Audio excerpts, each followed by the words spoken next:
السلام عليكم ورحمة الله وبركاته. بسم الله الحمد لله والصلاة والسلام على رسول الله وعلى آله وصحبه ومن اهتدى بهداه.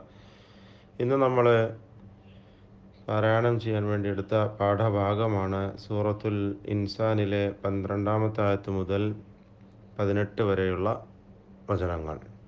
ആദ്യമായി അത് പാരായണം ചെയ്യാം. പിന്നെ അതിൽ അത്യാവശ്യമായി അറിയേണ്ട അഹ്കാമുകളും സൂചിപ്പിക്കാം. أعوذ بالله من الشيطان الرجيم.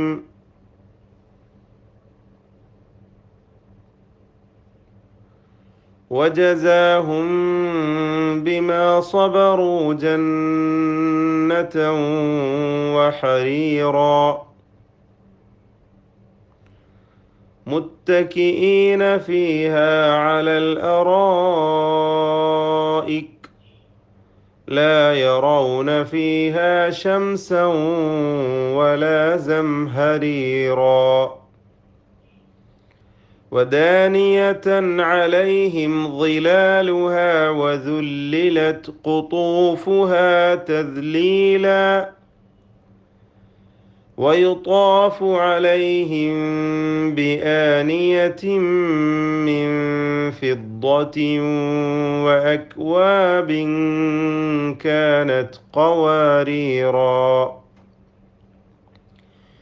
قوارير من فضة قدروها تقديرا ويسقون فيها كأسا كان مزاجها زنجبيلا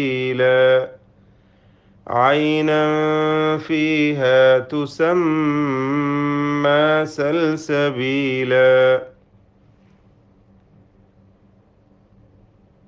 وجزاهم بما സാക്കിന മീമിനെ ഇഖ്ഫ ഷഫവി നൽകി അവ്യക്തമാക്കി മണിക്കണം. ജന്നതൻ വഹരീറ തൻവീനിനെ ഇദ്ഗാം ബിഗുന്ന നൽകി ലയിപ്പിച്ച് മണിക്കണം.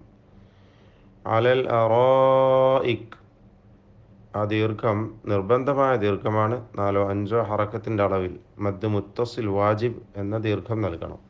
ശംസൻ വല ഇദ്ഗാം ബിഗുന്ന ലയിപ്പിച്ച് മണിക്കണം. വദാനിയതൻ അലൈഹിം ഇൽഹാർ ഹൽഖി വെളിവാക്കി ഉച്ചരിക്കണം. അലൈഹിം ബിആനിയ ഇഖ്ഫ ഷഫവി നൽകി അവ്യക്തമാക്കി മണിക്കണം. ബിആനിയതിൻ മിൻ ഇദ്ഗാം ബിഗുന്ന ലയിപ്പിച്ച് മണിക്കണം. മിൻ ഫിദ്ദ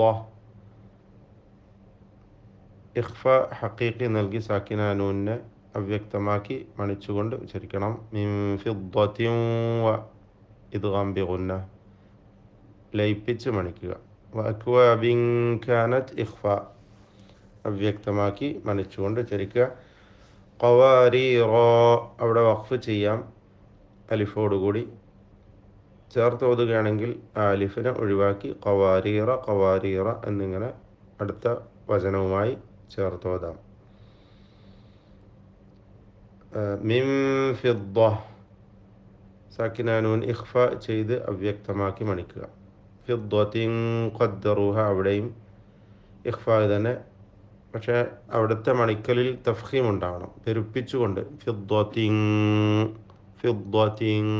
ഖദ്ദറുഹ കാരണം ശേഷമുള്ളത് ഖാഫ് തഫ്ഖീമിൻ്റെ പെരുപ്പിച്ചുച്ചരിക്കേണ്ട അക്ഷരമാണ്. സ്വരഭാരത്തോടുകൂടി ഉച്ചരിക്കേണ്ട ഹർഫാണ്. കഅസൻ കാന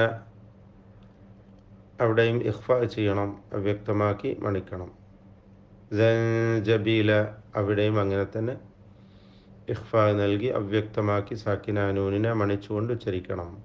വീണ്ടും ഐനം ഫീഹ ആ പദത്തിലും തൻവീനിനെ ഇഖ്ഫ നൽകി അവ്യക്തമാക്കി മണിക്കുകയാണ് വേണ്ടത്. തുസമ്മ ഷദ്ദ നൽകപ്പെട്ട മീമിനെ മണിക്കണം. ഇത്രയുമാണ് അഹ്കാമുകൾ. ഒന്നുകൂടി ഓതാം. وجزاهم بما صبروا جنة وحريرا متكئين فيها على الأرائك لا يرون فيها شمسا ولا زمهريرا ودانية عليهم ظلالها وذللت قطوفها تذليلا ويطاف عليهم بآنية من فضة وأكواب كانت